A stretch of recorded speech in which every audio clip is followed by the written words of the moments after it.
هوية بريس. شكرا سيد الرئيس، سيد ممثل العامل عمل السلة، سيدات والسادة المستشارون، سيدات والسادة الحضور، مرحبا بكم. يعني كنا نود حقيقة أن نكتفي بما أتت به اللجنة من توصيات، وهي توصيات معقولة، إلا أنه نظرا لانتشار المغالطات والتي تقودها بعض الصحافة وبعض المواقع الرخيصة التي تخصصت في سب المجلس وفي سب رئيسه ونسب كل ما هو سيء إلى هذا الرئيس وإلى هذا المجلس. وددت في هذا اللقاء وفي هذه النقطة أن أرجع بكم إلى تاريخ هذه النقطة. بالمناسبة هذه النقطة دي جاتنا في 2015 حين كان يترأس هذا المجلس الدكتور نور الدين الزرق، وكنا معه في التحالف، وأتتنا هذه النقطة وكانت من الأسباب ديال الاختلاف، بعض الاختلاف بيناتنا، وخدينا في الأخر ووجدنا مذكرة من أجل هذا الأمر، ومشينا وصوتنا أننا نؤجل. وفي ذاك الوقت كنا كنتكلموا على فين الأثر الاجتماعي، المآل ديال هاد الناس اللي كاينين، البعد في ذاك الوقت، وبقينا وطالبنا في ذاك المرحلة، ولم تأتي أي شيء وأي رد فعل. ثم بعد ذلك جينا في 2017. في 2017 كانت جينا مراسلة، وباش تعرفوا الشهادة لله أننا لم نأتي بهذه النقطة، عمرنا ما هضرنا عليها. هذه النقطة تأتينا دائما من مصالح العمالة، هي اللي كتجيو بحكم القانون تنسجلوها علينا كنقطة.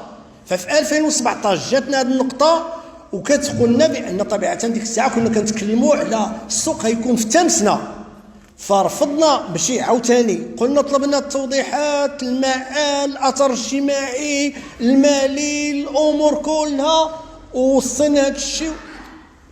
ما كان عندنا حتى كلام، داز هذاك الشيء. ولكن من بعد، وهذا اللي خصو يسجلوا التاريخ، أنه السيد رئيس الجماعة تحرك، وهذه الجماعة مشكورة كلها وبرئيسها تحرك بالمجهودات وقنع الجهات، منها وزارة الفلاحة، وكان معنا الولي الله يجزيه بخير سي مهدية السابق، وكان كل الأطراف واتفقت على موقع اللي هو موقع اعتبرناه مناسبا لكل الأطراف المشاركة، وهو في بوقنادل. وبالمناسبة ماشي بفابور 50 هكتار مجانا، عند الولوجية، عند كل شيء. وفي هذا الإطار تم الاتفاق وصوتنا بالإجماع على، والأكثر من ذلك ماشي غير احنا، صوتوا كل الأطراف كلها، من هابطين من الصخيرات وجماعة العمل اللي تابع العملات، تمارا الصخيرات، الرباط، سلا، أكثر من ذلك صوتت معنا حتى مدينة القنيطرة والجماعات التابعة لعملات القنيطرة. هذا مرة أخرى في 2017 في الإقرار ديالو، وأظن بأنه في نوفمبر. هذه هي آخر الأشياء. قلنا الحمد لله وصلنا إلى مبتغانا. تنجلسوا عاوتاني، كتجينا عاوتاني واحد الاتفاقية أخرى كتقول لنا ما بقاش هذيك البلاصة ديال اللي اتفقنا على بوقنادل، راه عاوتاني ولات في اليوسفية في الرباط. ما قالت لنا علاش لغينا هذيك الاتفاقية، ما قالت لنا التكلفة المالية، ما تشاورت معنا في حتى حاجة. جاتنا هذه النقطة، طبيعة حنا كمجالس مسؤولة صعاب علينا في حقها في الأول نرفضوا، فقلنا مرة أخرى، رجعنا عاوتاني للقصة، عطيونا كيفاش اختاريتي وما سبب تغيير المكان، وريونا المقارنة المالية، وريونا الولوجية، وريونا الأثر الاجتماعي، شكون اللي غيتكلف بديك الآلاف ديال الناس اللي خدامة، شكون اللي غيدير معاهم. بالمناسبة في الاتفاقية السابقة وحتى اليوم اللي معروضة لنا كتكتب على أن المساهمة في التنفيذ ديال المواكبة الاجتماعية من التزامات الجماعة. كي غنديروا لا حنا كيف سنلتزم؟ واش بغينا حنا نتورطوا؟ واش حنا ما جبناش هذه الاتفاقيه ونتورطوا في هذه المواكبه ونوليو واحلين وما عارفينش المصير ديال الالاف ديال الناس؟ بقينا كننتظروا، لم ياتي اي شيء. عاوتاني دائما ابداء لحسن النيه، وجماعه سلا لم تاتي بهذه النقطه مره اخرى. مصالح العمالات تحيل علينا من جديد هذه الاتفاقيه ودون جديد، وحاولنا اننا يكون عندنا جديد ودرنا حسن النيه وراسلنا سيد عامل عمالة سلا وقلنا من خلاله باش تجي الجهات المختصه تحضر اللجنه ديال الماليه بجامعه سلا. للاسف الشديد لم ياتي احد، واتانا الممثل عن شركه اريرا، شركه الرباط الجهه تهيئه ار غابا ريجيون اميناجمون، جانا وطبيعه ملي شفناه في اللجنه كنا ما عمل نتحدث، يعني صعيبه. حنا تنسولوا على المواكبه الاجتماعيه، تنسولوا على مصير الناس اللي غتبقى بلا شغل، كنسولوا على التركيبه الماليه، تنسولوا على هذا الشيء. فطبيعه هو السيد جا تكلمنا على الامور التقنيه مشكوره، ها كي غتكون، ها هنا غيكون، هنا الفريغو، هنا غيكون كذا، هنا الزنان، داكشي اللي هو تقني، ودار شي اشاره ديال المساهمات الماليه. وبالمناسبه في هذه الاتفاقيه الجديده ما كاينش قنيطره وما كاينش الجماعات التابعه لعماله القنيطره، وبالتالي زاد في التركيبه الماليه، زادت ثقلا الى ثقل على مدينه على جامعه سلا، وحولت المشاركه ديال السابقه من 35 مليون ديال الدرهم الى 42 مليون ديال الدرهم. وعجبه بهاد 42 مليون درهم ستلتزم جامعه سلا ب 28 مليون درهم سنه 2021، وهي لحد الان ما تعطاتهاش الميزانيه ديالها، لان عندها ديفيسيت، عندها نقصان في الميزانيه وما عندهاش باش تجيب هذه الموارد، وتندخلوها كل مره في اتفاقيات. عاد سالينا من الاتفاقيه ديال الحواله ولات محسوبه علينا، ولات من النفقات الاجباريه، غنزيدوا عاوتاني 28 مليون ديال الدرهم حتى هي في النفقات الاجباريه. ما تنعرف لا تمويل اكثر من ذلك. حنا حتى سأل اليوم حنا غندخلوا لهذه الاتفاقيه خصنا نكونوا واضحين وما يجي. وبالمناسبه هذاك السيد الله يجزيه بخير اللي جا عندنا قالنا عاد غيدير الدراسه اللي كتكلم على الامباكت سوسيال، على التاثير الاجتماعي. اويلي عاد غتنوض دير انت تا بعد خراب روما.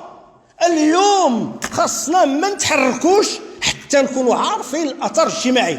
اين سوف يذهبوا هاد المواطنون؟ اين يذهبوا دوك الناس مساكين اللي كيخرجوا من الحبس وما تلقاو فين يمشيو؟ تيمشيو للمرسيدس كرو يترزقوا. فين غيمشيو دوك العيالات مساكين اللي كيبيعوا القزبور معدنوس وتيلقاو ديك 50 درهم غيتموا طالعين حتى تما تيموتوا؟ خاصنا نعرفوا مني يبان المآل ديال هادشي، ومني يبان الامر الثاني ملي غنجيبوا هاد الفلوس هذيك 28 مليون 42 مليون ملي غتجينا في المداخل الجماعه، هل ستبقى نفس المداخل؟ هذا كان كيدخلنا 30 مليون ديال الدرهم، اليوم في هذه التركيبه كيديروا لنا بحالنا بحال الرباط. ياك السي بهاء الدين داير لنا 42 اي اننا المنطق تيقول على حسب ما ساهمتي بشحال غتاخذ.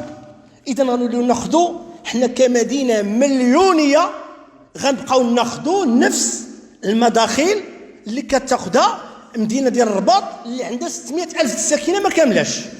حسب اخر احصاء ديال 2014 كان عندها 595 الف، وحنا حنا كجامعه سلا 890 الف ديال الساكنه وفي وضعيه هشه. انا كنتسائل واش هذا الشيء كله خديناه؟ انا تنشوف اليوم ما كاينش جديد، ما كاينش علاش نديروا هذه المغامره، ما كاينش علاش نزيدوا نهلكوا هذه مدينه سلا بالاتفاقيات اللي فوق طاقتها واللي في الاخر غتسلب اختصاصات المجالس. ما نبقاوش حنا كنقروا هاد الجماعات اللي كاع هاد المجالس اللي غيجيو من بعد غيبقاو يتعاملوا غير بقرارات عامليه لعدم وجود ميزانيه. طبيعه ما يمكنش توجد ميزانيه وحنا بهاد الالتزامات كلها. كاين شي حوايج درناهم على الاقتناع والحمد لله هما غاديين، ولكن شي حوايج بزاف على الطاقه ديالنا. فلهذا انا كنطلب في الغياب. بالمناسبه حتى في هذا الجانب ان راه هذا الموضوع الالغاء يلاه جا في الماده 11 هنا، جا في الماده 11 بان هذه تا لا درنا عاد تلغى. خص هذيك بعد الاتفاقيه تلغى وتشرحنا علاش تلغات. انا تنقول اخيرا راه مني ما كنتشاوروش مع الناس، مني ما كنحترموش المؤسسات، مني ما كنديروش المقاربه التشاركيه، كنديروا الفضايح. واكثر من ذلك نثير التساؤلات المعقوله والظنون. هاد الظنون تصل عند المستشارين وعند المسؤولين ومن باب أولى ستكون عند الناس وعند الجمهور.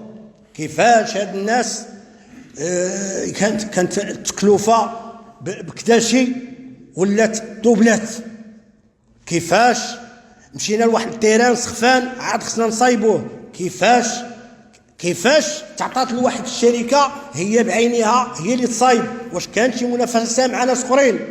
هاد الأسئلة اليوم اللي كتطرح إلا ما عندناش أجوبة ونقدروا ندافعوا عليها، المنطق أن نصوت حقيقة راه مهنا بزاف، راه أدنى شيء أن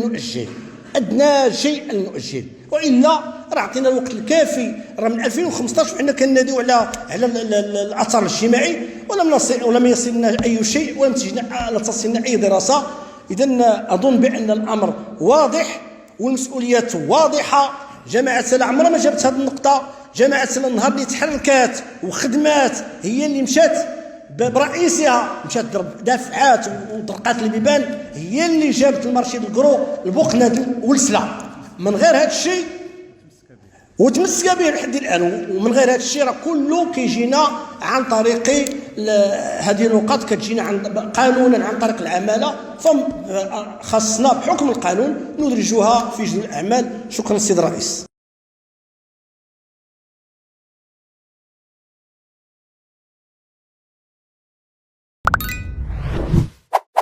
هوية بريس.